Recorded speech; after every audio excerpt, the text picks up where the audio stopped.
two thresholds in most homes that are stronger than the others. The front door is the obvious one. It's the line between outside and inside, day and home, the world and the smaller world of your own walls. Crossing it is one of the most repeated gestures a person makes. The bedside is the other one, and people notice it less.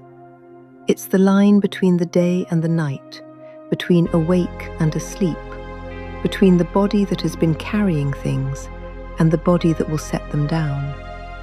Crossing it is the last act of most days. Both deserve to be marked. Let's start with what the front door wants. The front door wants a scent that meets you in motion. You are not staying, you are arriving. The scent has to register quickly, within the first few breaths of coming in, and then recede, because what you're doing next is moving further into the house. A scent that lingered heavily at the door would follow you into rooms where it doesn't belong. The scent for the front door is built around openness, cool air, a small dampness, something with a quiet woodiness underneath, the memory of coats, of wet boots, of the air the door let in. Mist is the candle for this. Light it for the half hour around when you expect to come home, or for the half hour around when guests are arriving. Let it run while the entrance is in use. Put it out when the doorway hour has passed. The scent will do its work and then quietly stop. The hallway will hold a trace for an hour after, and that trace is the part that matters most. It's what tells the body on subsequent crossings that this threshold has been kept. Now, what the bedside wants. The bedside wants a scent that meets you in stillness. You are not arriving, you are not going anywhere. The body is preparing to be horizontal for a long time.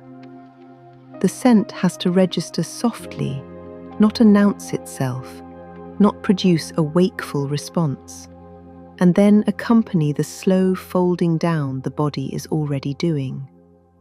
The scent for the bedside is built around quiet, wool, a trace of something powdery, like old chalk or iris root, a faint green that registers as the inside of a cool room rather than as anything outdoors. Veil is the candle for this. Light it in the half hour before you intend to sleep. Read by its light if you read. Let it burn while you do whatever you do in the last quiet stretch of the day. Change clothes, put the day's small things away, drink water. Put it out before you sleep, always.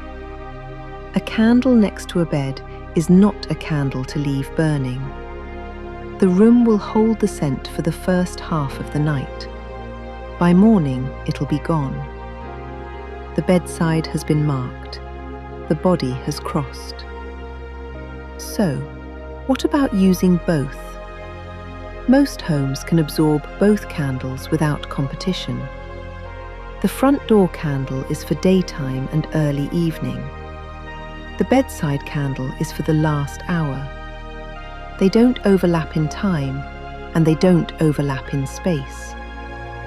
They're doing the same kind of work, marking a threshold in two different locations. If you can only have one, choose for the threshold that matters most to you. For people who live alone, the bedside threshold is often the stronger one. The day has been your own, and the night is the deeper transition.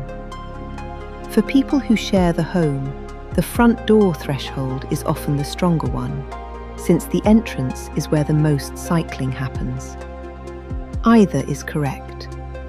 The threshold you mark is the threshold you'll feel. Now, what does the unkept threshold cost? A house with no marked thresholds is not a worse house. It's a fine house. But the body, over time, loses track of where the crossings are. The day blurs into the evening blurs into bed, the morning blurs into work. The transitions that used to be felt become invisible. The body still passes through them, it has to, but it does so without registering that anything has changed. This is one of the small, quiet costs of modern life. The transitions are still there, the body still needs them, but the markers have been removed. A candle at the front door and a candle at the bedside is the smallest possible way of putting two markers back. The cost is small, the recovery is real.